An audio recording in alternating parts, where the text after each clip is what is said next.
Listo. Sí se ve ahí el PowerPoint, ¿verdad? Sí. Sí, sí se ve bien. Muy bien, bueno. Pues como supongo tendrán idea justo por la lectura que quedó de la introducción a este libro que es un clásico, ¿no? De Lakoff y Johnson, Metáforas de la vida cotidiana, pues justo lo que vamos a ver ahora es una cosa, un tipo de cambio muy particular que vamos a llamar léxico semántico, porque en realidad pues lo que nos interesa ahora ya no es el cambio, que también es semántico, como la gramaticalización, sino que vamos a empezar a observar ciertos procesos de cambio que suceden solo en palabras específicas, ¿no? En ítems léxicos específicos, y por eso justo lo llamamos léxico semántico, ¿no? Es decir, no está puesto en toda la oración, sino que va a estar puesto en pequeñas unidades de significado, que es lo que llamamos palabras, ¿no? Y entonces justo este tipo de cambio, pues lo vamos a tener relacionado con ítems muy concretos.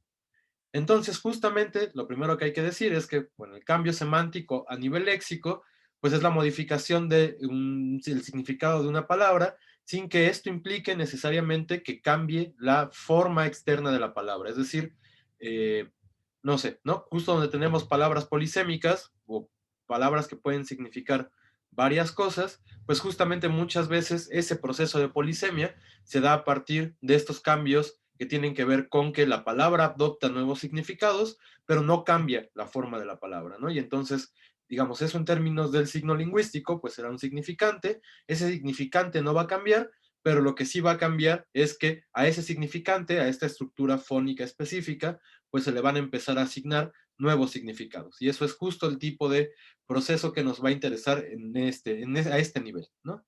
Eh, las causas del cambio semántico, en realidad, bueno, lo que hay que decir, ¿no? Así hemos dicho durante todo el semestre que la lingüística histórica empezó en la parte mucho más fonológica y morfológica, y claramente ahí, pues las tipologías, los procesos de cambio, incluso nuestro conocimiento de cómo va transformándose la lengua, pues es mucho más claro, justo porque pues es el área que lleva mucho más tiempo desarrollándose, ¿no? Por otra parte, justo eso ha implicado que, por ejemplo, la sintaxis haya sido descuidada durante un rato en el cambio en la lingüística histórica, pero ahora con, por ejemplo, los estudios de gramaticalización, pues ha habido una sistematización en el cambio sintáctico de las lenguas y entonces también hemos comenzado a tenerlo mucho más claro y claramente esta gramaticalización, como veíamos la clase pasada, está conectada no solo con la sintaxis, sino también con la semántica y con la pragmática, ¿no? Y entonces, digamos, a partir de ahí, pues ha desarrollado una amplia gama de estudios que involucran a la semántica. Pero este cambio semántico léxico como que no solo ha sido muy descuidado, a pesar de que pues existe desde, o se sabe, ¿no? De su existencia desde los inicios de la lingüística, sí, a pesar de eso, pues no ha sido una de las áreas que más ha llamado la atención.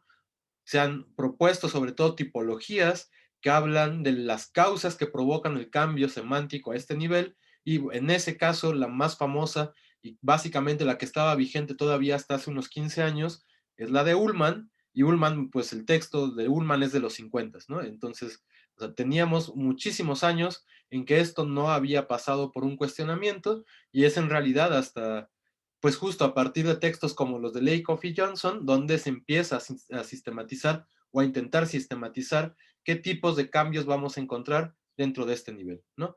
Y entonces justo lo que sí podemos reconocer desde Ullmann hasta acá es que hay una serie de motivaciones que nos ayudan a entender mucho mejor cómo se da este proceso, ¿no? Y justo lo primero que vamos a ver es una categoría de esas motivaciones que ya no es la de Ullmann, está basada en otros lingüistas, pero que de alguna manera sí tiene relación con la de Ullmann porque también él pues dio, digamos, puntos clave para entender pues todo este proceso, ¿no? Y justo lo que hay que decir es que muchos de estas motivaciones pues son sociales, ¿no? Es decir, digamos, hay en esta discusión eterna entre si la lingüística solo es lo que es la lingüística interna o también consideramos a la lingüística externa, una de las razones por las cuales esto no había sido tan estudiado es porque justamente parece que tiene una conexión con la interacción lingüística de los hablantes en mundos concretos también muy específicos, ¿no? Y entonces nos vamos a ir encontrando que muchos de estos cambios pues van a ser provocados justo por transformaciones sociales que tienen que ver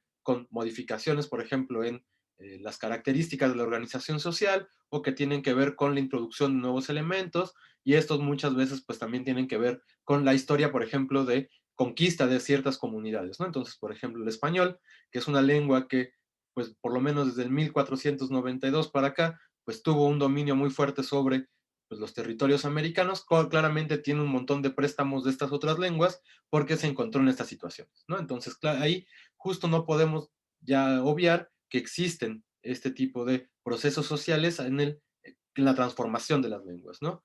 Y bueno, justo al final, pues eso que les decía, ¿no? A pesar de que ha sido un tema, pues que está ahí puesto desde un principio en la lingüística, no es una cosa que esté completamente sistematizada y que poco a poco en realidad ha empezado a cobrar forma, ¿no? Y en realidad, insisto, ¿no? Como que desde el área donde más ha tomado forma este tipo de estudio es desde la lingüística cognitiva, ¿no? Y entonces justamente aquí, cuando hablamos de metáfora, cuando hablamos de metonimia, justo estamos haciendo pues acercándonos a este marco lingüístico que no necesariamente pues va a ser el que explique las otras partes de la gramática, ¿no? Digamos que como que aquí empata muy bien lo que dicen los cognitivistas. Entonces, pues justo pasemos a hablar de qué va a ser o cuáles van a ser las motivaciones de este proceso de cambio. Y entonces justo podemos hablar de dos grandes motivaciones muy generales que tendríamos que pensar como expresividad y eficiencia, ¿no? Y justamente, pues esto tiene que ver no solo con el mundo exterior en la medida en cómo va transformándose socialmente, sino también en una cosa que es básica para la lengua, ¿no? O sea, para el uso lingüístico, que es poder comunicarnos. Y entonces, poder comunicarnos implica que uno sea tan como hablante y como oyente, tanto lo suficientemente expresivo para que quede claro lo que uno quiere comunicar, como lo suficientemente eficiente en nuestra comunicación para que tampoco haya duda de aquello que quisimos decir, ¿no? Y entonces podemos pensar que estas dos grandes, digamos, motivaciones, si quieren, puestas dentro del mismo modelo lingüístico, o sea, es decir, dentro de la misma, eh, dentro del mismo sistema, ¿no? Digamos, muy internos en ese sentido, pues van a ser dos de las categorías que en realidad van a actuar de la mano para poder establecer este tipo de eficiencia comunicativa y que también justo por estas necesidades vamos a empezar a encontrar que hay cambios en ciertos significados de ciertas palabras, ¿no? Entonces, empecemos con la expresividad. Pues la expresividad hace referencia a justamente a la posibilidad de que una emisión pueda tener enfocado y pueda poner en los términos más relevantes aquellas partes de la misma emisión que el hablante quiere hacer que el oyente entienda, ¿no? Y entonces justamente cuando, digamos, hablamos de expresividad, vamos a decir que son estrategias que están orientadas justo hacia el oyente.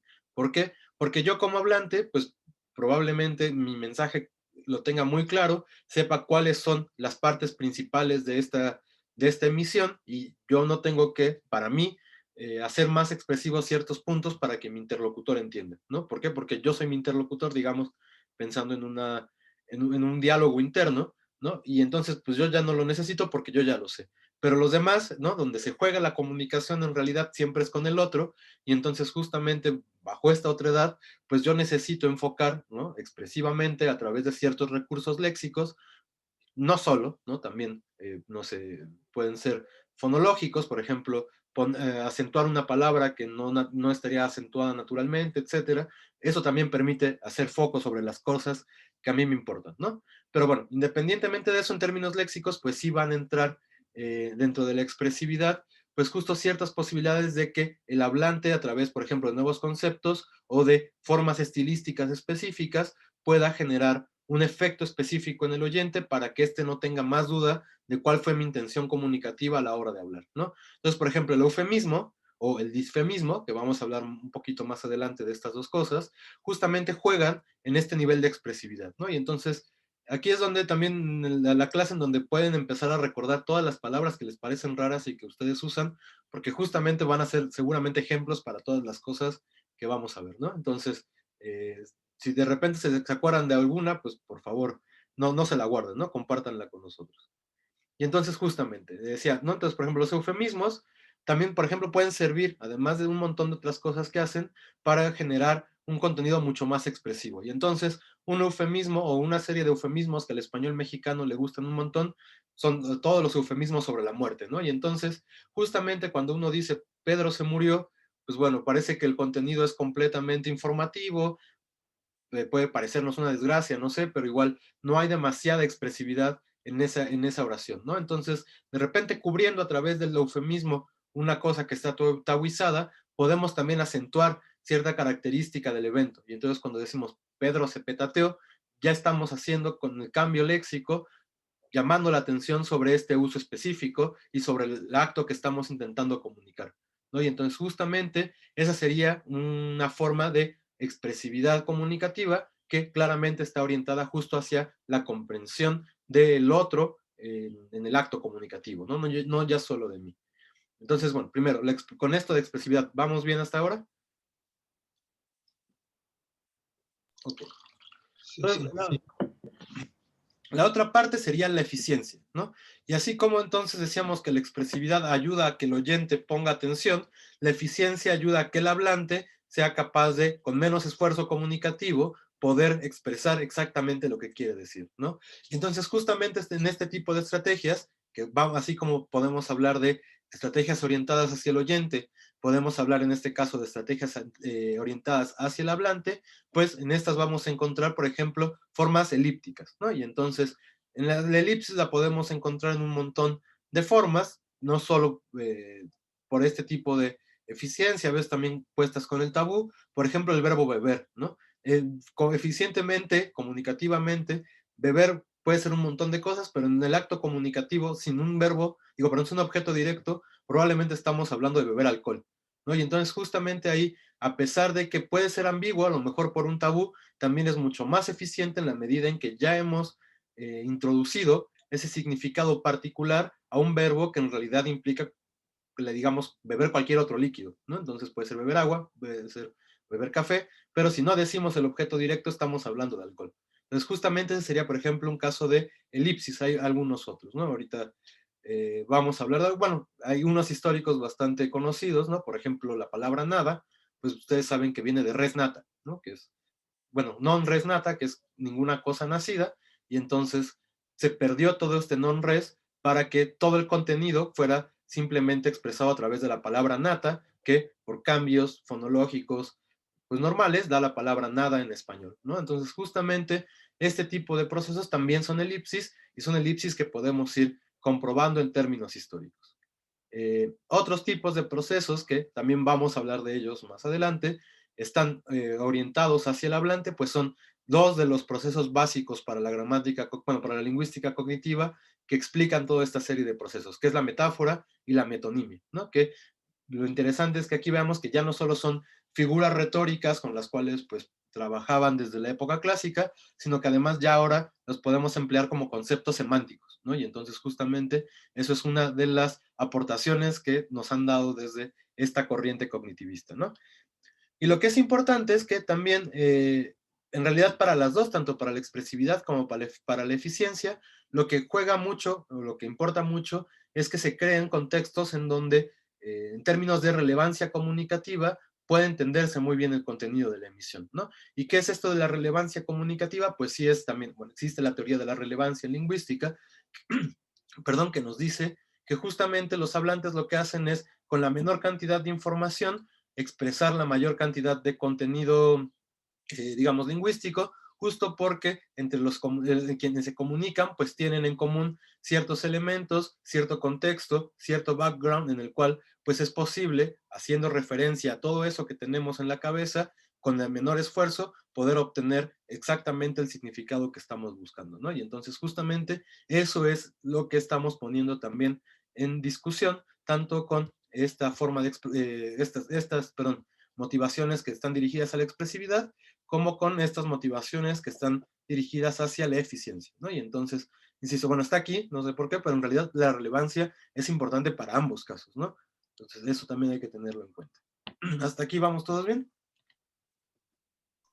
Entonces, digamos que la expresividad sería como que una idea de que el lenguaje ya ha perdido mucho de su, digamos, el lenguaje que usamos cotidianamente ha perdido mucho de su valor de su eficacia y entonces buscamos maneras más, no sé, más fuertes, más novedosas, ¿no? Para hacer esto, darle una nueva fuerza a las expresiones, ¿no? Diarias, ¿no? No sé. No, y es que justamente en realidad habría que pensar, no es que haya perdido y entonces hay un momento en el que se vuelva a renovar, sino que en realidad es un proceso que es constante, ¿no? Es verdad que, digamos, en ese sentido, como lo planteas, Gabriel, pues sí, hay expresiones lingüísticas que conforme se usan en el tiempo, empiezan a perder mucha de su eficiencia comunicativa, ¿no? Yo creo que como hablantes nativos de español mexicano, pues podemos pensar en un montón de groserías que han ido perdiendo justamente ese contenido que tenían puesto en un principio y muchos hablantes han empezado a crear nuevas groserías para poder suplantar todo este contenido expresivo que estaba puesto ahí, ¿no? También esta es la clase en que se pueden, como que se pueden decir groserías como objeto metalingüístico y como que nadie se va a espantar, ¿no? Entonces, eh, digamos, ¿no? Pensemos en la palabra güey, que, bueno, no sé, yo además sostengo que es eh, que tiene que ver algo con comunicación como muy pragmática, ¿no? Es decir, que no solo uno, siempre pongo el mismo ejemplo, que uno no solo le dice güey a cualquier persona, sino que tiene que ser una persona que uno identifica como un igual a sí mismo, ¿no? Y entonces, digamos, en ese sentido, pues es una especie de conector de igualdad y en términos pragmáticos tiene un montón de usos, pero claramente era originalmente una grosería, ¿no? Yo me acuerdo todavía de niño, cuando yo era niño, pues era muy fuerte decirlo, y quizás fue Adal Ramones, ¿no? Quien la desmarcó. Digo Adal Ramones porque de verdad hay alguien que hizo un estudio que sí parece ser que la entrada de Adal Ramones fue fundamental para poder desmarcar la palabra y empezar a usarla en otros contextos, ¿no? Entonces, justamente creo que, por ejemplo, ahí es muy claro que se han perdido estos efectos expresivos que tenían las palabras, en este caso groserías, y que entonces es necesario crear nuevos modelos para poder comunicar ese mismo contenido que uno tiene en la cabeza cuando decía X, Y o cierta cosa, ¿no? Entonces, digamos, no sé, en realidad los adolescentes de ahora cuáles son sus groserías, también estamos ya completamente, pues digamos, no vamos a tener acceso a ellas, ¿no? Nos quedamos con las que tuvimos y con las que aprendimos a hablar nosotros, pero digamos, no solo se da en esa parte de la gramática o de la lengua, en un montón de otros lugares pues se va a ir dando esta necesidad de encontrar nuevas maneras de expresar cosas que ya estaban expresadas y que han ido perdiendo parte de su eficiencia o que bien han ido también limpiando alguna parte de su significado y de tal manera que hay significados que necesitan como agarrarse de otro ítem léxico, ¿no? Y entonces también ahí, pues en este cambio constante, eso sería una metonimia, ahora vamos a hablar con más calma de las metonimias, pues van buscando palabras que tienen cierta contigüidad en su significado, en su marco referencial, y a partir de ahí pues va modificándose todo y empiezan a ganarse nuevos significados en palabras. Y entonces sí, en realidad es un proceso que está sucediendo y va a suceder siempre y cuando haya quienes hablen, ¿no? ¿Por qué? Porque justamente las palabras, pues, y la lengua en general, pues lo que estamos viendo pues es que siempre está cambiando, no es una condición sine qua non de la lengua en realidad. No sé si queda claro, Gabriel. Sí, sí, muchas gracias, Mauro.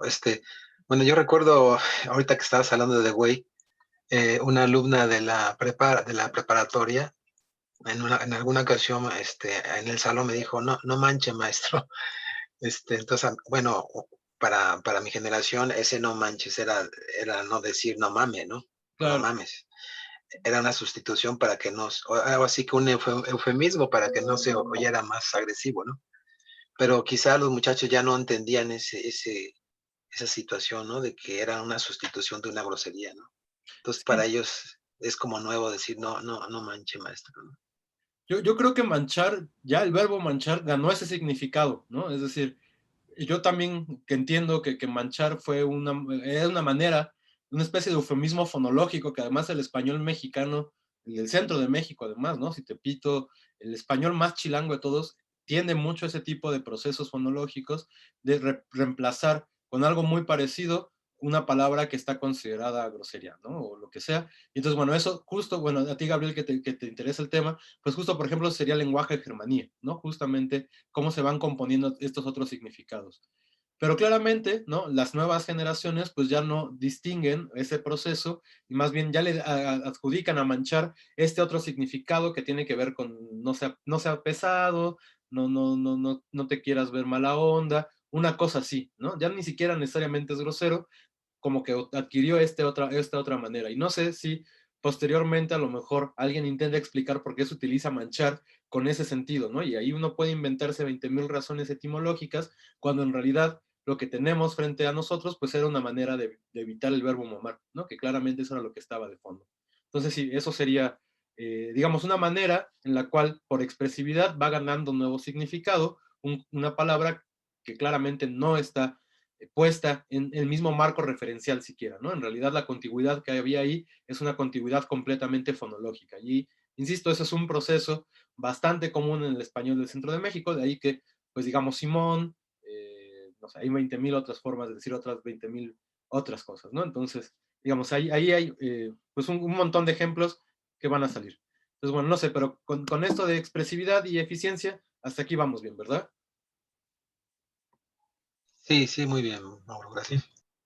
Bueno, y entonces, lo que hay que decir es que uno podría pensar que estas dos motivaciones muy generales, lingüísticas, del cambio léxico-semántico, operan cada una por su propia cuenta. En realidad no, ¿no? En realidad, como estamos puestos ante un acto comunicativo en donde tanto importa el hablante como importa el oyente, entonces en realidad ambas estrategias estén dirigidas hacia una u otra de las partes del acto comunicativo, pues van a operar en conjunto, ¿no? Y entonces justamente siempre hay que tener en cuenta que podemos decir esto es por expresividad o esto es por eficiencia, a lo mejor tiene más motivación o más cara de una o de otra, pero en realidad pues hay que considerar que están operando al mismo tiempo, ¿no? Justamente por este carácter dialógico de la lengua. Pero esto no quita, ¿no? Hablando de estas dos grandes, digamos, motivaciones del cambio léxico-semántico, esto no quita que podamos intentar hacer una pequeña tipología de motivaciones aparte que nos permitan, pues por lo menos saber por qué pasan estas cosas, ¿no? Y entonces justamente, les decía desde hace ratito, la clasificación básica, clásica, es la de Ullmann, donde en general se contemplan unos 5 o 6, no recuerdo, diferentes motivos o motivaciones para este tipo de cambio, pero digamos, podemos emplear ya algunas otras tipologías que se han creado pues a lo largo de los últimos 15 años, que incluyen algunas características de la de Ullmann. Por ejemplo, Ullmann tiene estas características que llaman motivaciones psicológicas, y entre ellas está el tabú, hay un montón de cosas de las cuales también vamos a hablar, ¿no? Pero, digamos, esta tipología que les presento ahora, en realidad está pensada más como con un fundamento desde la gramática o desde la lingüística cognitiva, ¿no? Entonces, desde ahí parece que es un poco más moderna, en realidad retoma mucho de lo de Ullmann, y lo que es interesante es que esta sí está basada ya en un estudio de un lingüista, si no mal recuerdo, alemán, que pues sí agarró 600 ítems léxicos y se puso a investigar el cambio de estos 600 ítems léxicos. Digamos, ya es también mucho más, ya está basada también en documentación, ¿no? Entonces, esa es una parte favorable de esta clasificación. Si no mal recuerdo, el apellido de él es Black, ¿no? Bueno, y entonces, tenemos que la primera es la de una motivación que tiene que ver con la creación de nuevos conceptos. Y entonces, estos nuevos conceptos se pueden dar a través de dos grandes procesos sociales e históricos por los que atraviesan comunidades particulares de hablantes. El primero es que claramente el mundo exterior sufre un cambio que requiere ser nombrado. Esto es decir, por ejemplo, si creamos una nueva tecnología, si aparece un nuevo virus, si entramos en esta nueva situación en la cual de repente pues el semestre se vuelve por Zoom, pues vamos a requerir que esta nueva realidad del mundo también reciba un ítem léxico para ser nombrada. Y entonces empezamos a llamar a las cosas teléfono, o empezamos a llamarle al semestre, o empezamos a hacer palabras como, no sé, a mí hay una que me molesta mucho, pero que he leído por ahí es cobicho, ¿no? Entonces empezamos a hablar del cobicho para hablar del coronavirus, y entonces justamente estamos creando, sí, perdón, Salud. Ah, o el covitario, ¿no? O covidario también. Ah, covidario, ese nunca lo había escuchado. Sí, así le llaman a bueno, a la parte de los hospitales donde tienen a los enfermos de COVID. Les dicen Covidario. covidario o covitario. Wow, no me lo hubiera imaginado. Se ve que no tengo contacto con el mundo médico, ¿no? Pero, pues sí, justamente ahí estamos viendo como un cambio en el mundo muy inmediato, además como muy cercano a nosotros, empieza a crear toda esta serie de ítems léxicos, justamente porque pues tenemos una invención particular o un cambio particular en el mundo que requiere siempre ser nombrado, ¿no? Otro, por ejemplo, pues este significado de ratón, que además nosotros usamos mouse, ¿no? Como que para el español mexicano no hay conflicto porque usamos el préstamo del inglés, pero para el español ibérico, que además traducen todo, pues sí pasaron de tener un ratón mamífero a tener un ratón que es el aparato con el cual se mueve el cursor, ¿no? Entonces, justamente esta serie de innovaciones tecnológicas o esta serie de transformaciones sociales, pues van a obligarnos a crear nuevas palabras y con estas nombrar los nuevos conceptos que van naciendo alrededor de nosotros, ¿no? Entonces, esa es una de las, digamos, motivaciones más evidentes para crear y transformar los significados de las lenguas, de las palabras, y también para la creación léxica, ¿no? Y entonces siempre, no sé, torpedo, por ejemplo, pues también se ve que es un préstamo latino, y podemos empezarnos a repasar toda la lista de términos técnicos que hay actualmente y de dónde vienen, ¿no? Y casi, o muchos son neologismos, otros son pues extensiones semánticas como la de ratón, vamos a encontrar un montón de procesos, ¿no? Y por otro lado, justamente así como la comunidad puede transformarse a su interior y entonces requerir que estas nuevas características sociales cobren nombre, también podemos reconocer que a veces las comunidades, porque pues la historia nos ha enseñado que el imperialismo lleva un rato ahí existiendo y que bueno, el colonialismo español, por ejemplo, pues también fue parte fundamental de la conformación del español en su historia, pues justamente pasa que las comunidades se introducen en otras comunidades, tienen contacto con otras comunidades y entonces lo que tienen es nuevos elementos que necesitan ser nombrados, ¿no? Y entonces justamente a partir de ahí podemos encontrar otros dos tipos de procesos distintos. Por una parte, podemos, el que es el más recurrente, el que al final suele resolver todas las situaciones, es el préstamo léxico, ¿no? Y entonces el préstamo léxico,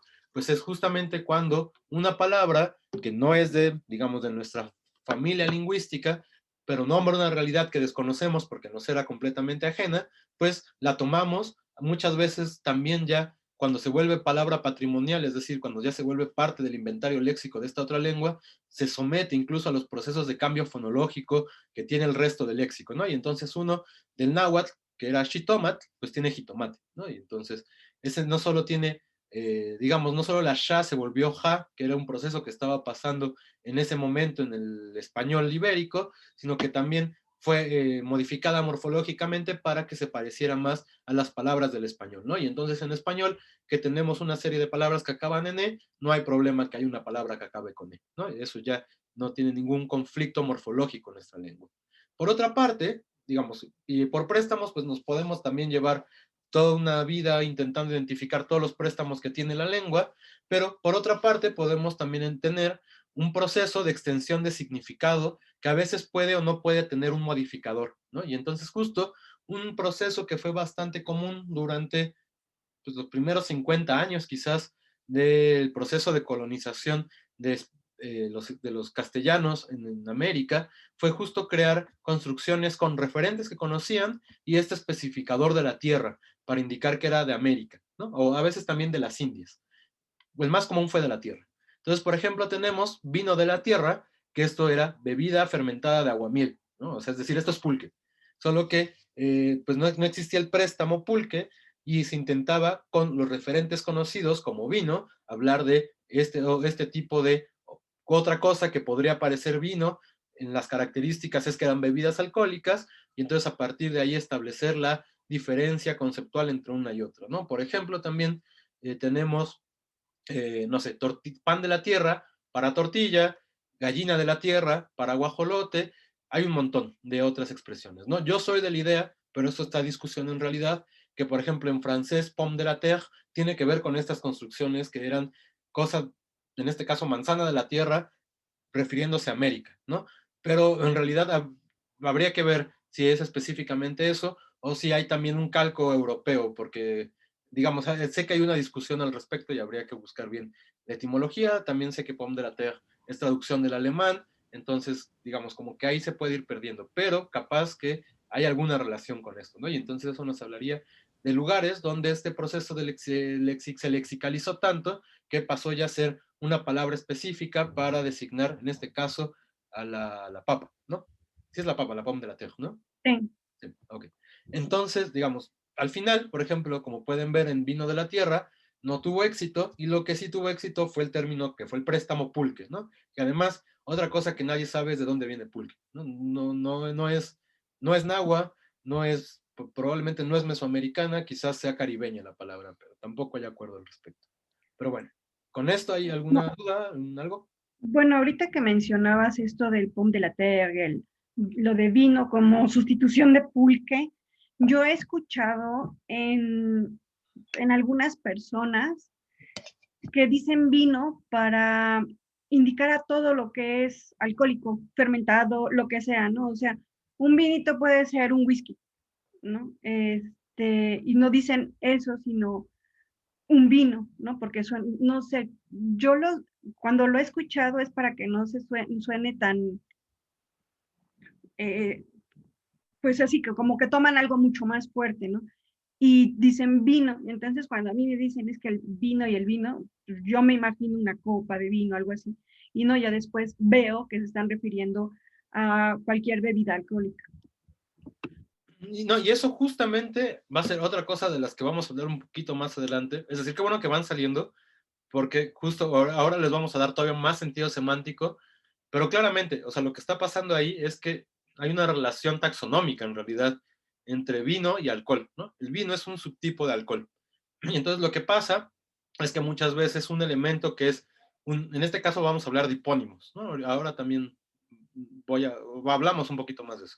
Pero en este caso vino sería un hipónimo de alcohol, y muchas veces estos hipónimos tienden a nombrar a toda la clase y a convertirse en lo que, en términos también de relaciones léxicas, llamaríamos hiperónimo. Y en ese sentido lo que pasa es que justamente un miembro de la clase pasó a denominar a toda la clase. Por supuesto que probablemente las motivaciones de que eso suceda pueden ser incluso el tabú del alcohol, ¿no? Y entonces, desde ahí el vino, quizás incluso por su uso religioso, no sé, estoy hipotetizando, ¿no? Es menos mal visto que el resto de bebidas alcohólicas, de tal manera que si uno dice, pues me voy a echar un vinito, no es necesariamente tan malo como me voy a echar una botella de whisky, o de aguarrás, o de mezcal, o de lo que sea, ¿no? Entonces, quizás justamente ahí es donde está operando ese cambio. ¿Sería la motivación quizás el tabú?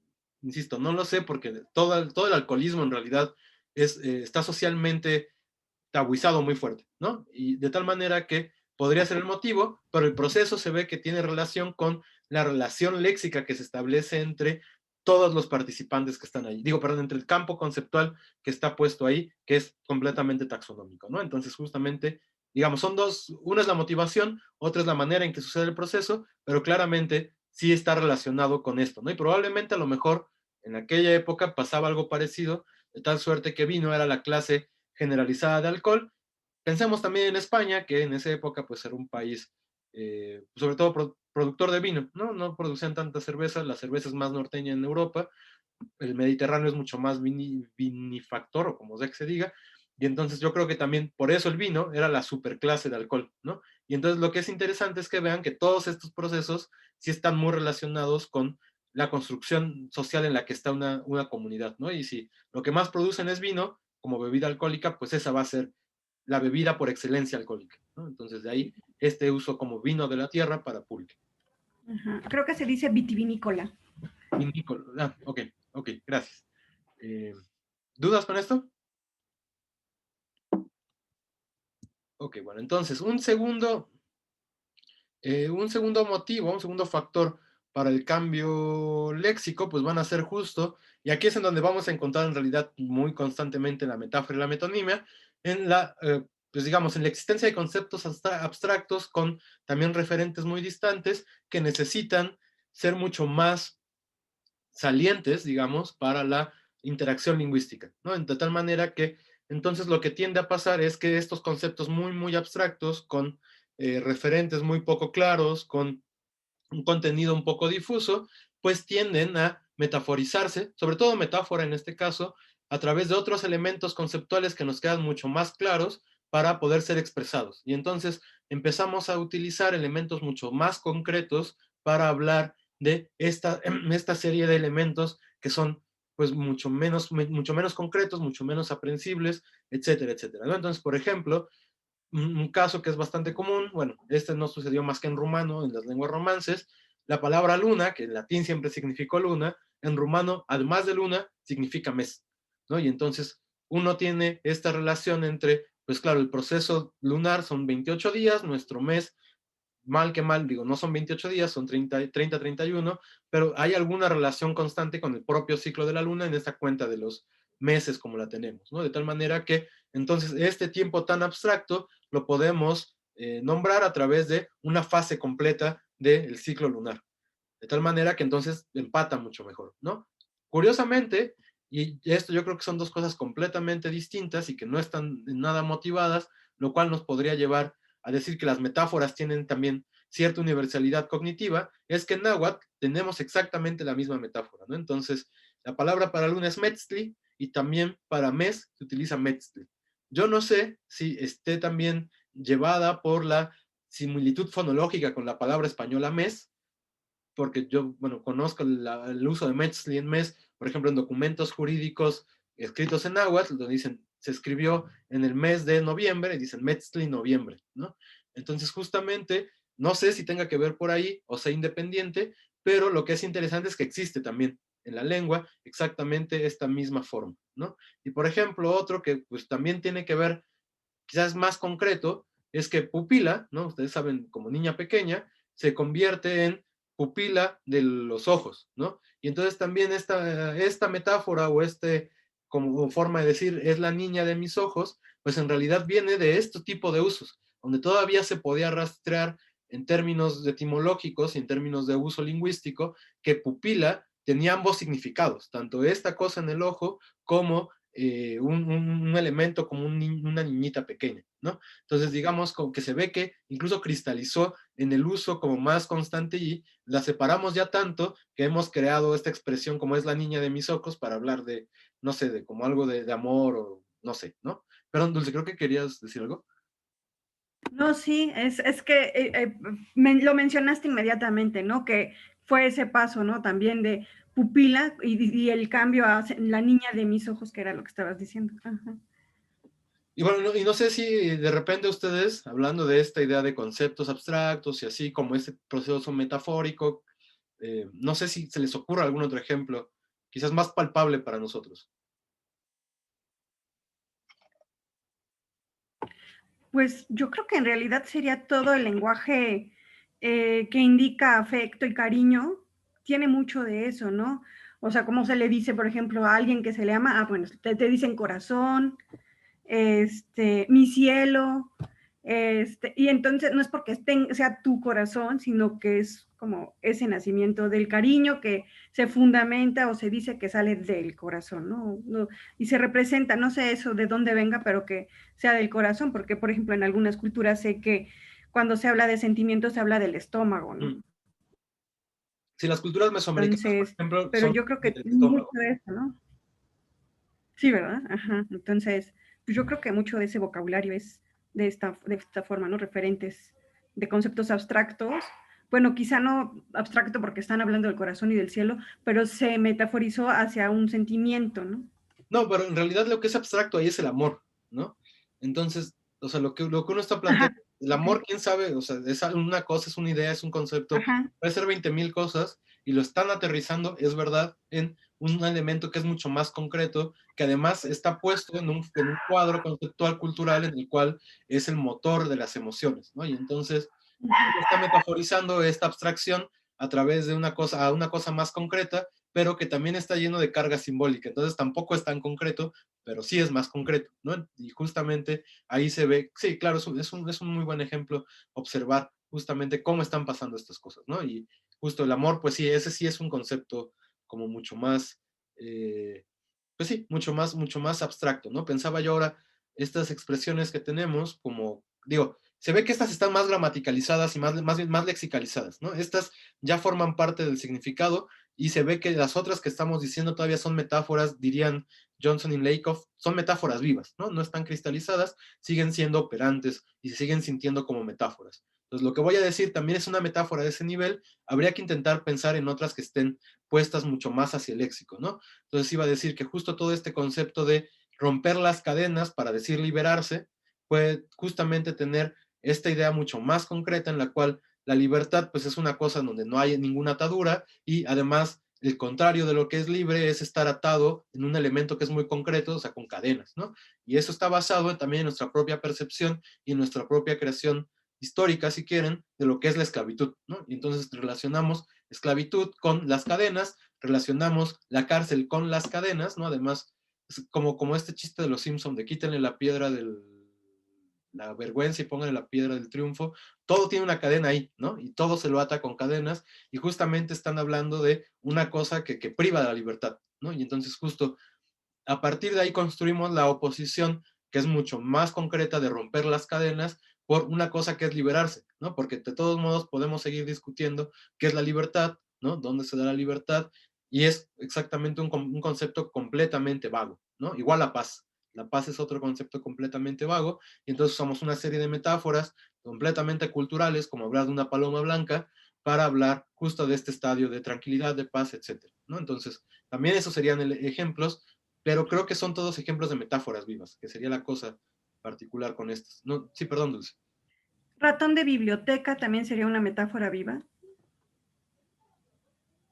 Yo creo que todavía sí, yo creo que todavía se puede rastrear, ¿no? Se ve que no ha entrado tan claramente a la lengua en términos léxicos, no ha creado un cambio semántico en realidad no ha creado un cambio semántico, simplemente existe quizás como una colocación, ¿no? Ratón de biblioteca para hablar de ciertas categorías de, pues, ser un ñoño, estar sentado todo el día leyendo, no sé, ¿no? Como que está asociado con esas cosas. Entonces, yo sí creería que todavía está viva, más bien, o sea, justo lo que estamos buscando son estas, ¿no? Que ya están completamente lexicalizadas y que, digamos, incluso ya no se pueden rastrear completamente si uno no es consciente del étimo que está puesto ahí.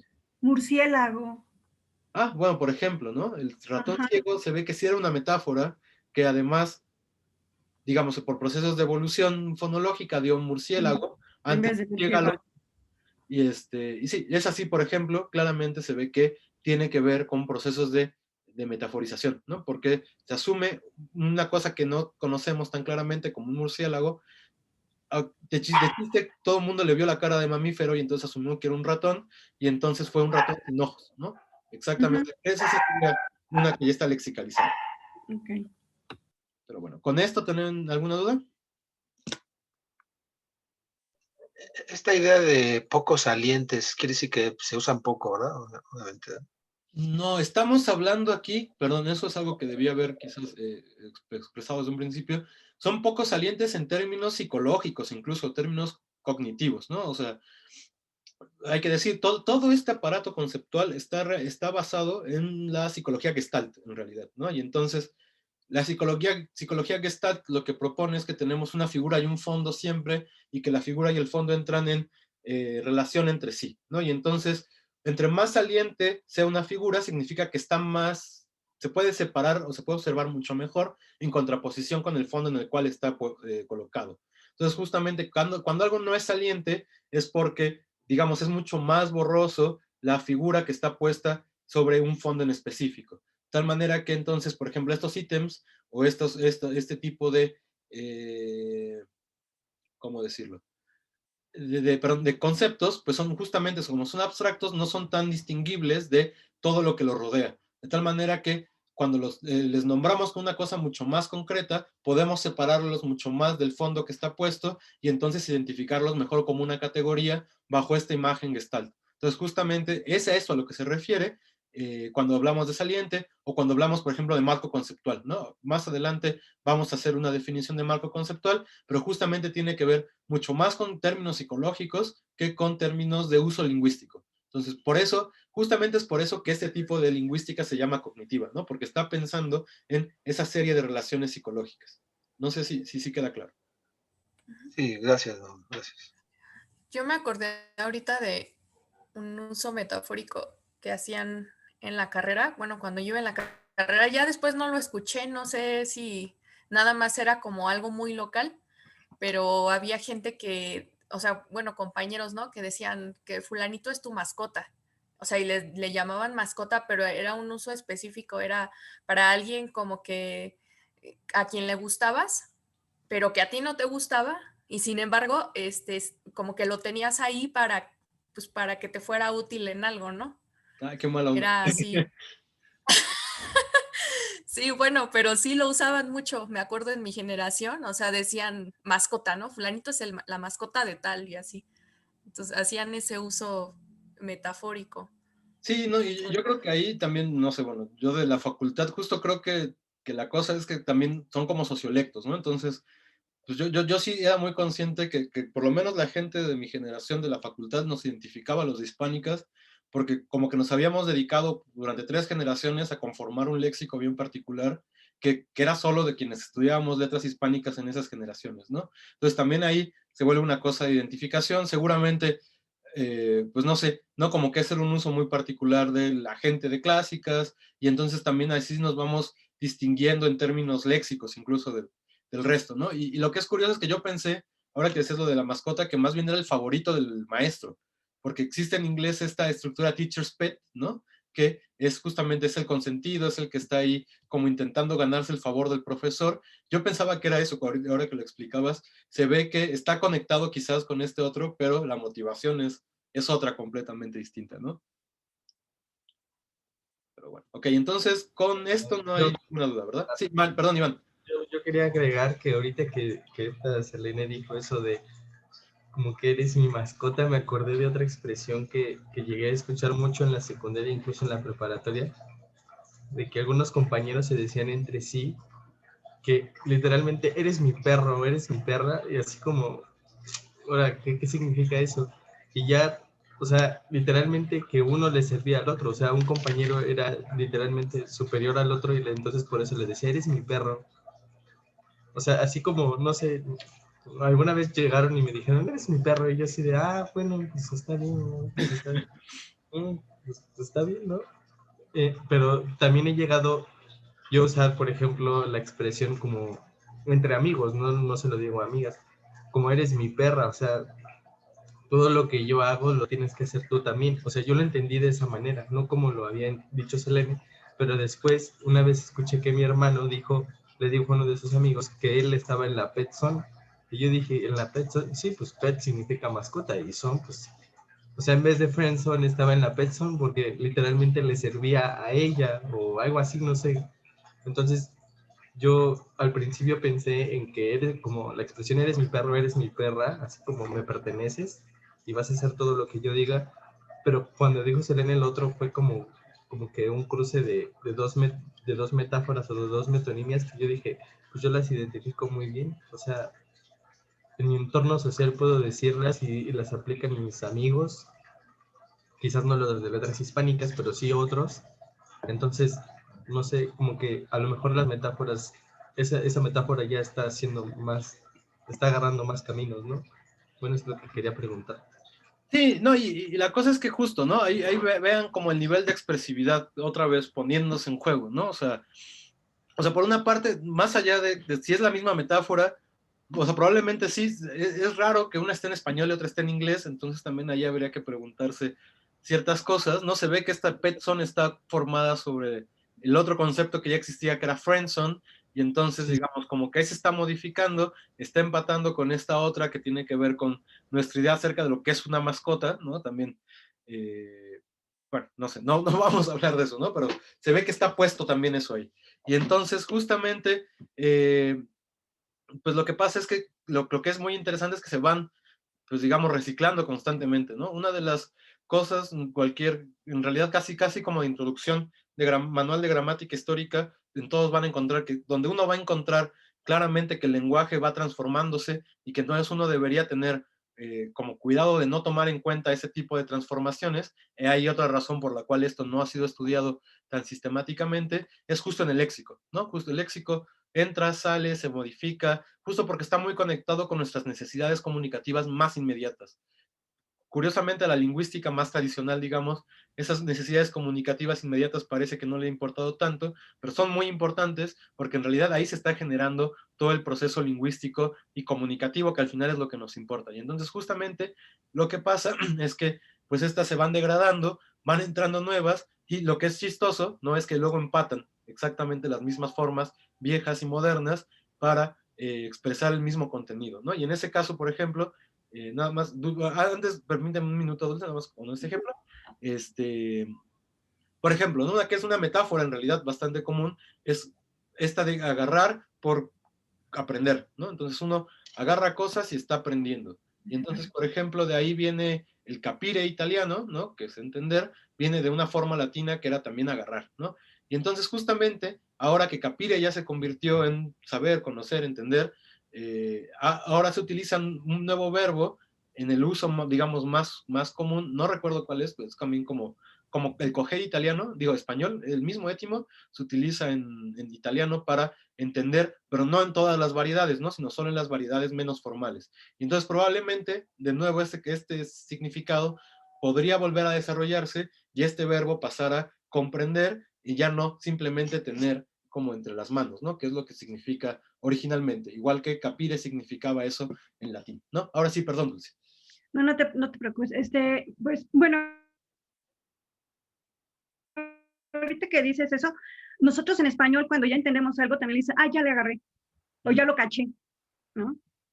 Pero a mí me vino a la mente, por ejemplo, que en los años 90, yo creo que finales de los 80, 90 y al inicio, yo creo que del 2000, en alemán se usaba, en vez de decir la ropa, se usaba trapos, Klamotten. Entonces, cuando hablabas de la ropa, decías de tus trapos, pero también yo lo he escuchado en español, así como tus trapos, ¿no? Ay, agarra tus trapos, ¿no? Entonces, ahorita me recordó eso, y que son dos culturas diferentes, pero que utilizan la misma palabra para hablar sobre la ropa, ¿no? Sí, no, y la verdad, lo otro que es cierto es que por más distintos que seamos entre germanos y mexicanos, digamos, nuestros esquemas conceptuales lingüísticos son bastante parecidos porque son lenguas indoeuropeas, ¿no? Entonces, digamos, a lo mejor son más raras las lenguas indoiranias, esas, ahí no me atrevería a afirmar nada de eso, pero incluso Borf, ¿no? Que también sale mencionado por ahí en la lectura, yo supongo que si lo conocen, la hipótesis Sapir-Whorf acerca de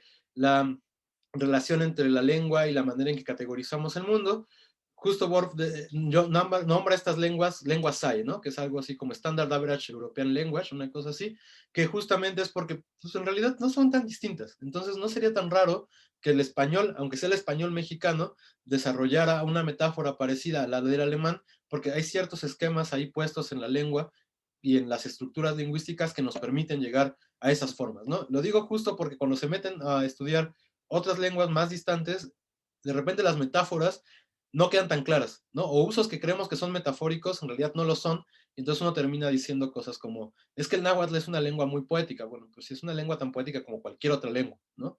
Pero, pues digo, también luego idealizamos ese tipo de cosas porque nos son ajenas.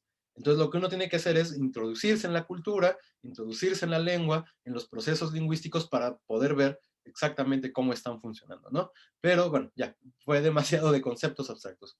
¿Alguna duda con esto? Bueno, entonces pasamos a estas que también son bastante evidentes. Hablábamos hace rato de, sobre todo de introducción de elementos tecnológicos o de nuevos referentes a los cuales pudieran nombrarse o que necesitaran ser nombrados. Por ejemplo, el jitomate, ¿no? Que no existía, necesitamos una palabra préstamo en este caso para nombrarlo, o el pulque que no existía, y entonces de repente a un español le pareció buena idea ponerle vino de la tierra, ¿no? Pero, o inventamos el teléfono y necesitamos una palabra para teléfono. Pero necesitamos también observar que en realidad las transformaciones sociales, mucho más, digamos, dentro de su estructura social, también van a originar que haya cambios en el significado de las palabras, ¿no? Y entonces esto puede ser tanto en términos sociales, digamos, materiales, como también en términos ideológicos, que en realidad, pues bueno, una y otra van de la mano siempre, ¿no? Y entonces justo con la transformación de algún elemento, de alguna condición social, pues también va a cambiar nuestra manera de conceptualizarlo, y en la manera en que cambia nuestra manera de conceptualizarlo, es decir, en términos ideológicos, también va a cambiar el significado de las palabras a través de los cuales expresamos este tipo de elementos, ¿no? Y entonces puede pasar que la transformación social implique que ciertas categorías que eran relevantes hace unos siglos ya no lo sean, y entonces tengamos que encontrar qué hacer con ciertos ítems léxicos, ¿no? ¿Dónde se ve esto así, pero de maravilla? En las formas de tratamiento, ¿no? Es decir, Pensemos en la Castilla del siglo XVI, bueno, de los siglos de oro, en donde existía el título nobiliario de hidalgo, que para ser expresado en términos, digamos, léxicos, tenía esta forma don, ¿no? Y entonces, alguien que era don no significaba que fuera grande, que fuera un señor respetable, o lo que nosotros podamos pensar por don, significaba que tenía el título nobiliario de hidalgo, ¿no? Que, bueno, además, pues era el título nobiliario más bajo en la escala, pero ya eras parte de la realeza, y vaya, hay todo un conflicto, y bueno, sabemos que el Quijote, pues es en buena parte una crítica a ese estatus social que tenían los hidalgos en la época del siglo de oro, ¿no? ¿Qué pasó? Que justo el término don dejó de, conforme se fue eliminando los títulos nobiliarios, por ejemplo, pensemos en una comunidad como la mexicana, que desde hace 200 años no existen títulos nobiliarios en el país desde la independencia, pues este término queda pues suelto, digamos, socialmente, pero se empieza a aplicar ya con otro contenido. ¿Qué contenido se emplea? Pues justamente, un don ahora es una persona con determinada edad. No sé si tengamos un rasgo específico de edad para saber a quién llamarle don o no, o si simplemente es como nuestra apreciación visual de alguien que se ve ya viejo, le decimos don, pero necesita cumplir con esas categorías para ponerle esta forma don, ¿no? Y además, no cualquiera es don. También alguien que es don, pues de alguna manera no se evoca alguna forma como pues, de respeto por la edad, ¿no? O sea, no le van a decir don a alguien que no crean que van a respetar. Y entonces, en realidad, este título nobiliario pasó a significar una cosa de deferencia social en el tratamiento, cosa que tenía originalmente, pero que ahora está puesta por otras condiciones, ¿no? Y en un país donde no hay títulos nobiliarios, pues justo esa ya no es la condición para ejercer este tipo de tratamiento, ¿no?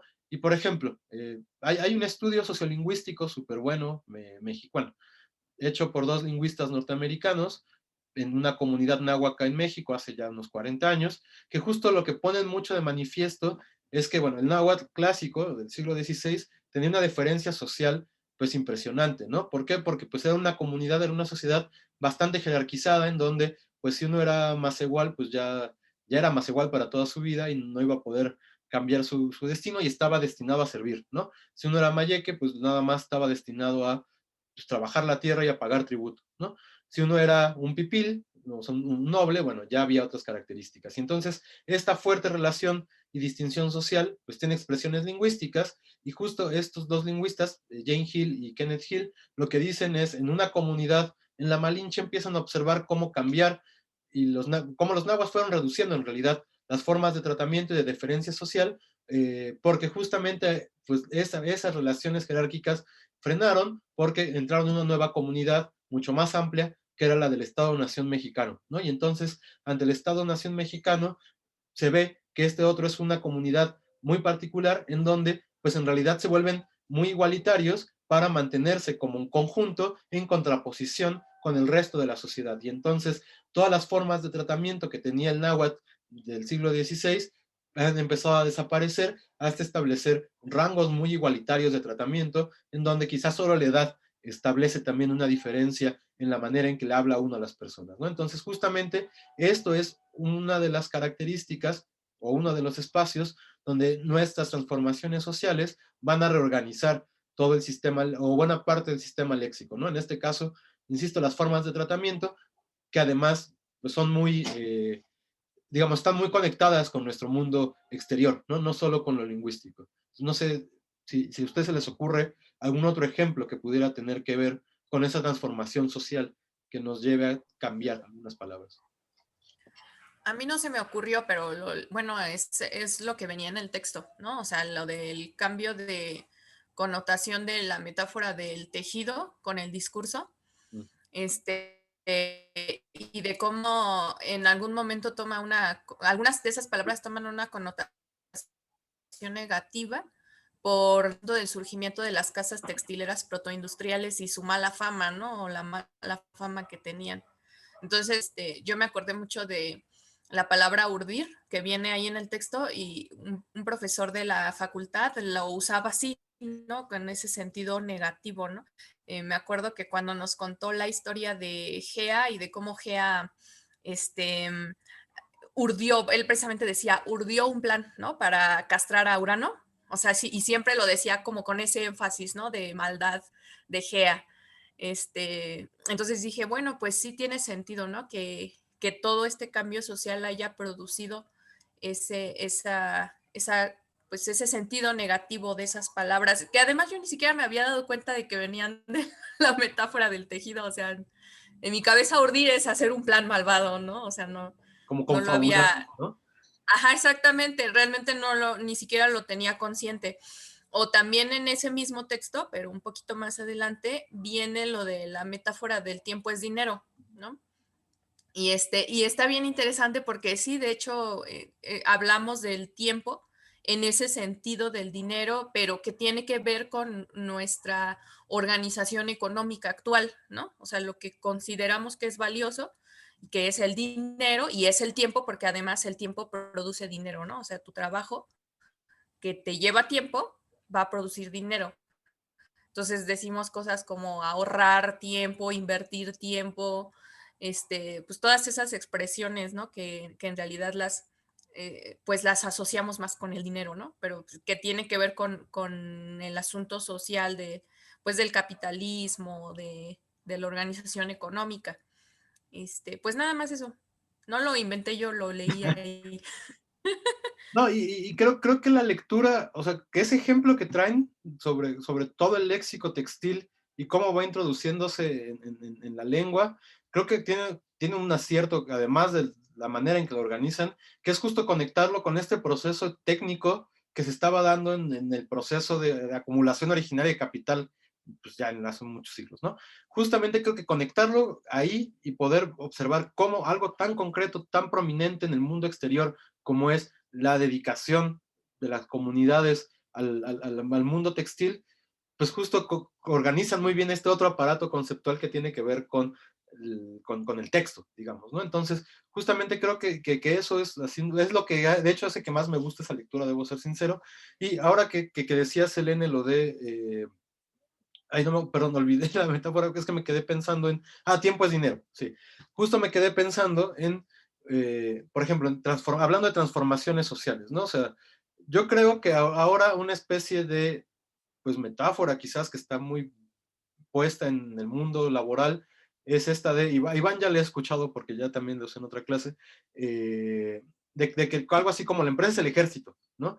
Y entonces justamente se explica, esa metáfora creo tiene mucha relación, no solo con lo que ideológicamente nos quieren dar a entender, como también esta idea de ponerse la camiseta o lo que sea, sino que también tiene que ver con la pérdida de derechos laborales que ha habido en los últimos 40 años a través de los procesos históricos que tienen que ver con esta etapa tan específica capitalista, ¿no? Como ya vemos la neoliberalismo, como quieran llamarla, ¿no? Y que todavía sigue vigente por más que el PEJ haya dicho que no. Y entonces, digamos, en este proceso que sí es un proceso que ha atentado contra muchos derechos laborales que se habían ganado los 100 años anteriores, pues justamente como que se vela, ¿no? Como se cubre todas estas relaciones de poder y de asimetrías políticas que hay al interior de las comunidades a través de estas otras metáforas que tienen que ver con, pues es que la empresa es como el ejército y el ejército es el que defiende la patria y entonces a ti no te vamos a contratar porque, bueno, pues sí, además no tienes contrato, ¿no? Ya esas cosas son del siglo pasado. Te vamos a reclutar. Y entonces uno va con los reclutadores a que lo recluten para que entre a trabajar. Y entonces así como, ¿por qué? ¿No? O sea, la empresa no es un ejército, la empresa, no, o sea, uno no le debe fidelidad a una empresa, si no le pagan lo que le deberían pagar, la verdad, pues, o sea, uno tendría que renunciar o algo así, ¿no? Yo sé que la situación económica en el país tampoco se presta para eso, pero digo, idealmente tendría que ser así.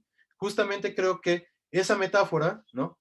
Como esta otra de la empresa o el trabajo es como un equipo de fútbol, lo que ocultan es justamente la idea de que pues estamos completamente mandados a la basura en términos laborales, ¿no? Y entonces hay que encontrar maneras también en que nosotros nos sintamos menos culpables de aceptar esas situaciones en las que trabajamos, ¿no? Y entonces también esa metáfora creo sí está muy conectada justamente con pues la situación social generalizada en el mundo en la que pues ha pasado esta pérdida de derechos laborales, esta pérdida del poder adquisitivo, esta pérdida de los grandes gremios y corporaciones políticas que hacían frente a eso, que bueno, pues sí, se ven como una cosa del pasado, ¿no? Entonces creo que esa también sería una metáfora que podría explicarse a través de esta cosa de cambios sociales, ¿no?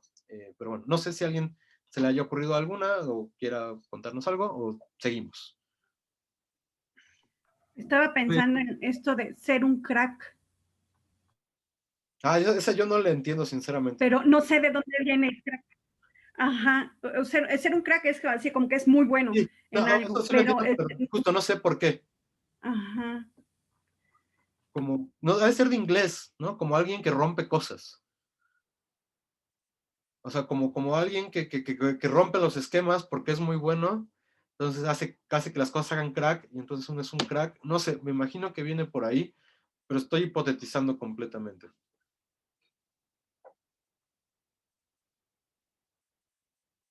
Pero bueno, ¿alguna otra que se les ocurra? Pues no sé si funcione la de eres muy codo. No sé si venga de literalmente la parte del cuerpo, de que uno es codo. Esa tampoco, Entonces, no esa sé si... tampoco tengo idea. Porque también golpearse el codo es malo, ¿no? Como que si te lo sobas, te dicen que no te lo sobes por el dinero. O sea, no sé, algo ahí hay alguna relación entre el codo y el dinero, no tengo idea de cuál sea. O sea, justamente esa es la cosa, que luego ya ni siquiera las podemos, cuando son metáforas de ese tipo, ya ni siquiera las podemos rastrear, ¿no? Simplemente, pues están ahí, ¿no? Y uno tiene que aceptarlas y convivir con ellas. Algunas son más rastreables, como le cayó el 20, ¿no? O sea, toda esa, pues ya, son porque las monedas de 20 centavos, que echabas al teléfono y solo te daba línea cuando caía la moneda y se escuchaba cómo caía, etcétera, ¿no? Esas, digo, ya no son de nuestra época, pero todavía sabemos que existen y que se pueden rastrear. Pero esa del codo o la del crack, quién sabe, ¿no? O sea, habría que hacer un trabajo específico para saber de dónde vienen. Que sí, posible trabajo. Bueno, yo Sí. recuerdo, bueno, ahorita me viene a la mente cuando hablan de codo, también se dice, tú eres muy codo, también dicen, eres muy marro, Muy o sea, mal. muy marro, o sea, es como duro, o sea, tú no eres fácil para que sueltes el dinero, ¿no? Y yo supongo que el codo es por la dureza, ¿no? Del hueso, no sé, ¿no? O sea, Ah, no es fácil que suelte el dinero para cualquier cosa, ¿no? eso podría ser, tiene muy, o sea, así como lo planteas, tiene todo el sentido del mundo. Podría ser, habría que buscar si no es una explicación que le vaya muy bien, pero no sea la motivación, o si sí es, pero así como la planteas, yo creo que tiene mucho sentido. Pero bueno, entonces, Además, con el codo se puede golpear muy fuerte también. no, bueno, sí, son duros, ¿no? O sea, si la idea es la de Ajá, dureza, como le decía Gabriel, es verdad, ¿no? Y además es una parte que como que uno tiene un poco medio insensible, ¿no? O sea, por eso cuando sí. pegan en el codo, tiene que ser un golpe muy particular para que duela y pues, duele feo porque no estamos acostumbrados a ser golpeados ahí, ¿no? No, incluso ahorita que está de moda estas peleas de, ¿cómo se llaman? Artes mixtas, ¿no? Que No, salen ya ahorita en la tele. Un golpe con el codo te destroza un hueso, ¿no? O sea, sí es durísimo el codo. qué miedo los golpes con los codos. Bueno, pues dejemos un poco de lado eso, ¿no? Vayamos con otras motivaciones sobre este tipo de cambio. Justamente una de ellas es la cercanía conceptual, ¿no? Y de hecho, esta es muy importante porque es la base de la metonimia, como ahora vamos a hacer un poquito más teóricamente, ¿no? Pero justamente la idea es que en general los conceptos suelen estar relacionados unos con otros, en la manera en que organizamos el léxico, de tal manera que pues uno y otro que estén muy, muy cerca pueden hacer que el significado se transfiera de una a la otra, o más bien la forma se transfiera de un significado a otro significado que están completamente relacionados entre sí, ¿no? Y insisto, esta es la base de la metonimia. Y entonces, justo como ejemplo de cómo funciona esta cercanía conceptual, es este bonito ejemplo de la palabra witness en inglés, que bueno, ustedes saben ahorita, witness significa algo así como el que vio algo y va a dar testimonio de eso, ¿no? Es ¿cómo se llama en español? Fue la palabra. ¿Testigo? Testigo, eso. Un testigo y tan significa testigo que en inglés tenemos formas como eyewitness, ¿no? Que es testigo ocular, o sea, que estuvo ahí presente y lo vio. Bueno, originalmente witness viene de la palabra germánica, digamos, witness, que significaba conocimiento, ¿no? Este wit tiene que ver con, por ejemplo, el alemán Weis o Wissen, ¿no? De conocimiento, y este Nes, pues es una cosa que crea conceptos abstractos, ¿no? Está en el inglés ahí desde hace muchos siglos. Y entonces justamente este Wis o wit de conocimiento con abstracto, en realidad era así, justo conocimiento, una cosa de esa manera, ¿no? Claramente esto se usaba en contextos legales, entonces una persona se acercaba a dar conocimiento de lo que había pasado, y en ese sentido, pues en realidad lo que daba era testimonio. Entonces, witness pasó de significar solo conocimiento a, en contextos legales, vean cómo ahí hay una relación de cercanía conceptual entre lo que es conocer en general y lo que es conocer en términos judiciales o jurídicos, y entonces ahí se acercaba y alguien daba su witness, que era su testimonio. Pero imagínense, ¿no? Que estamos presentes en un juicio y entonces un juez dice algo así como, en inglés de aquella época, yo lo puse en inglés moderno, pero piensen que estamos hablando en inglés del siglo XIV, y dicen algo así como, and now we heard the witness. O sea, como ahora escuchamos el testimonio. Y la gente ve que pasa una persona a dar ese testimonio. Y entonces a quien estás escuchando ya no es el testimonio de la persona, sino la persona en sí misma que funciona para dar cuenta de lo que pasó. Y entonces justamente ahí la palabra se recorrió de ser testimonio a la persona que da el testimonio, es decir, al testigo. De manera que esa es la razón por la cual actualmente witness en inglés significa no lo que originalmente era, que era conocimiento, sino testigo. Justamente por este proceso que tiene que ver con la cercanía conceptual entre una cosa y otra, ¿no? Del conocimiento al conocimiento particularmente judicial de un acontecimiento, a ser el portador de ese conocimiento en términos de pruebas jurídicas, ¿no? Y entonces justamente son tres cosas que están completamente cercanas y van pasando esta palabra de un significado a otro, que en realidad pues está, digamos, no está completamente distante de lo que era originalmente, ¿no? Entonces justamente esto sería un caso de una motivación de cambio por cercanía conceptual. Y otra vez, esta idea de cercanía o contigüidad, que de hecho lo vamos a llamar ya así en términos más técnicos, es la base de todos los procesos metonímicos, que son el segundo gran proceso junto con la metáfora que está operando siempre en este tipo de transformaciones, ¿no? No sé, ¿con esto alguna duda? ¿O algún ejemplo que a alguien se le ocurra? No sé si aplica uno que mencionó Iván hace mucho, el del omito, Ah, ¿cómo era? Sí, sí recuerdo que Iván habló del omito, pero no me acuerdo. para hablarle a los... Pues a los perros les llaman... Bueno, muchos llaman lomitos. O sea, como pues el lomito, pues pachoncito, no sé cómo decirlo. O sea, se les nombra por la parte, ¿no? Claro, ya, sí, es como una parte por el todo, ¿no? Y en ese sentido, uno podría hablar, bueno, allá hay toda una discusión también. Pero bueno.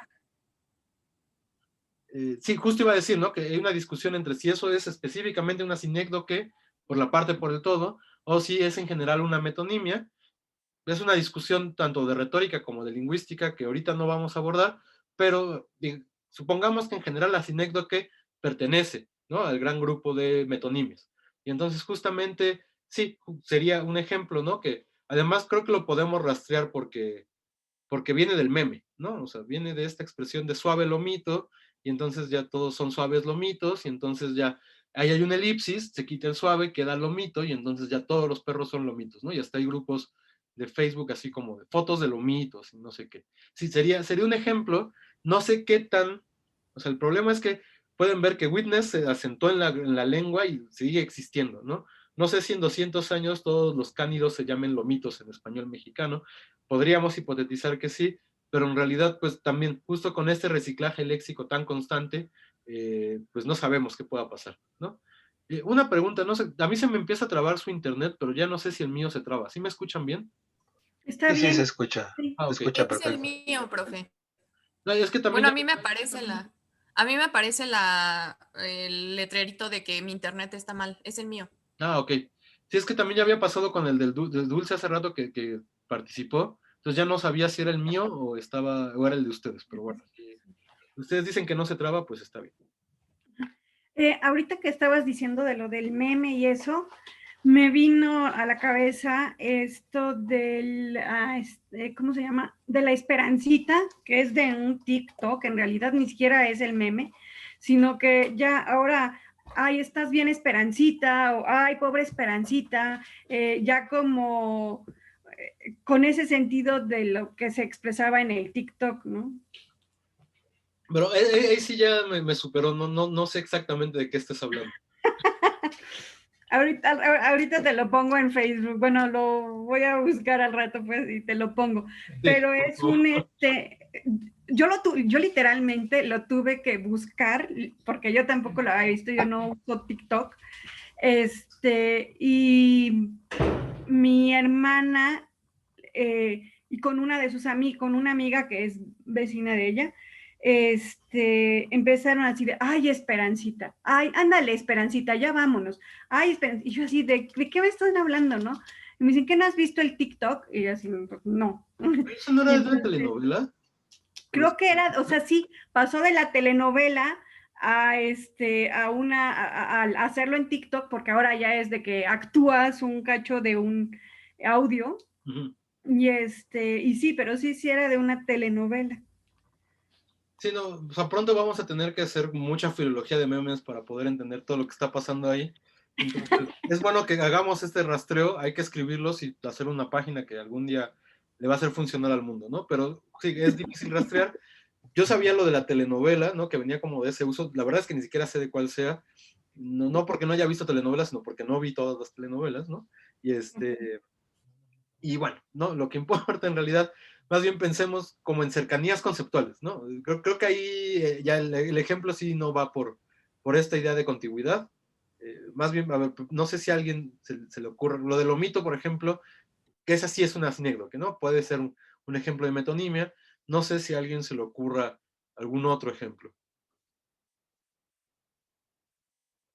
Pues mira, yo recuerdo la idea de, digamos, no sé si lo leí en Las Mil y Una Noches, pero se hablan de orejas del rey, las orejas del rey, y eran aquellas personas que se dedicaban a escuchar los rumores en el pueblo, entre el pueblo, ¿no? Digamos, se dedicaban a inmiscuirse entre la población para escuchar, pues, posibles conjuras o que la gente se organizara para derrocar al rey. Entonces se dedicaban a escuchar y ellos informaban al rey, ¿no? Y ¿No? claro, sí, perdón, Gabriel. Sí, es todo lo que... Lo que yo quería decir es que es bien curioso, ¿no? Porque, bueno, yo que sí, pues he andado en el movimiento estudiantil toda mi vida y ahí metido, pues justo nosotros también utilizábamos la expresión es oreja para decir es policía, ¿no? Y entonces así como con X, Y o Z no hables porque, pues, quién sabe a quién le pase el dato, ¿no? Y es verdad, y uno traía así de repente gente como medio extraña ahí en la facultad y pues ya todos sabíamos quiénes eran los orejas y así, y usábamos exactamente la misma este es también es una parte por el todo, ¿no? También en ese sentido de lo que decía Elena hace rato, una sinécdoque. Pero Sinécdoque, sí. justamente funciona, otra vez, asumiendo que la sinécdoque es parte de una figura metonímica más generalizada, ahí al rato nos vamos al diccionario de Lausberg y discutimos exactamente con retórica qué es cada cosa, ¿no? Pero, digamos, aquí, pues, pensando que, por lo menos en términos lingüísticos, operan muy parecido estas dos figuras, sí, habría que decir la sinécdoque es parte de la metonimia, y esta sería una metonimia bastante clara de las orejas, ¿no? Y lo que yo no sabía es que también era tan antigua que podría rastrearse hasta las 1001 noches, ¿no? Y esa es otra cosa, pues claramente, muchas de estas imágenes van pasando también de un sistema lingüístico a otro, de una comunidad a otra, y se van asentando un montón en las características de nuestras lenguas, ¿no? Y entonces muchas veces ni siquiera son préstamos metafóricos, digamos, ¿no? También eso se puede dar. Pero bueno, entonces pasemos sí. Perdón, nada más, ahorita que dijo Gabriel, está la de echar la mano. Como para ayudar, ¿no? Ajá. Ay, perdón, Selene, creo que ibas a hablar. Sí. Bueno, yo me acordé ahorita de una, nada más que no sé cuál fue primero, porque es del griego y pues, es muy antiguo, pero a lo mejor Gabriel sabe. en guiné, la palabra guiné, que significa mujer, Ujú. está relacionada etimológicamente con gignomai, ¿no? Que es generar o producir o con este sentido de que la mujer puede parir, ¿no? Bueno, es la que genera, ¿no? Entonces, no sé, ahí bueno, primero fue gignomai, o sea, la idea de generar y con base en eso se nombró a la mujer Guiné o al revés. O sea, primero fue Guiné la mujer y ya después la idea de generar, no sé, pero que también tiene que ver. Pues ahí creo que Gabriel es el que nos tiene que decir si él sabe algo. No, pues fíjate que es una etimología muy interesante, pero no tenía idea, de que Guinea estuviera relacionada con Gignomai. Quizá porque tienen la gamma y la ni, ¿no? Ahí, en la raíz ambas palabras, pero quizá habría que revisarlo, no sabía. Sí, no, yo no me acuerdo en dónde lo leí, pero sí lo leí en algún lugar. Que Guinea está relacionado con Gignomai. Nada más que no sé si primero fue, bueno, es que es muy antiguo, o sea, habría que hacer como un estudio ahí muy Sí, profundo para... sí, lo voy a revisar ahí en el diccionario etimológico de Chantrain, ¿no? Para ver si hay algo ahí. Sí. Una pregunta que a lo mejor podría ayudar un poquito. ¿Nomai funciona como verbalizador en la lengua? Bueno, es una desinencia verbal, sí. Pero digamos, es recurrente que le puedas poner nomai a un sustantivo y hacerlo verbo. Ay, eso no sé. Omai, No, o sea, omai sería, digamos, Omai. Nomai terminación sí. de los verbos. Sí. Pero por eso, o sea, sí uno puede tener un sustantivo y entonces, no sé, oikos, ¿no? Y entonces, oikoi nomai, formar un verbo sobre oikos con esa forma. Estoy hipotetizando, no sé, ¿no? No, yo creo que es más fácil hacer verbos, pero digamos, con oeo, por ejemplo, oikos, oikeo. O Ajá, sea, eso es como lo más frecuente, ¿no? Filósofos, filosofeo, ¿no? O sea, con eo más bien, ¿no? Para verbos. es que, Se llaman verbos denominativos a partir de sustantivo, ¿no? ujú. Sí, es que justamente, si el proceso es recurrente, pues sería muy fácil decir, no, pues sí, claramente están relacionadas y es una verbalización. Entonces, digamos, como Ya que, se trabó, creo. ay, creo que sí me va a sacar. Hola, ¿me escuchan? Hola, hola, hola, hola, hola. Hola, hola.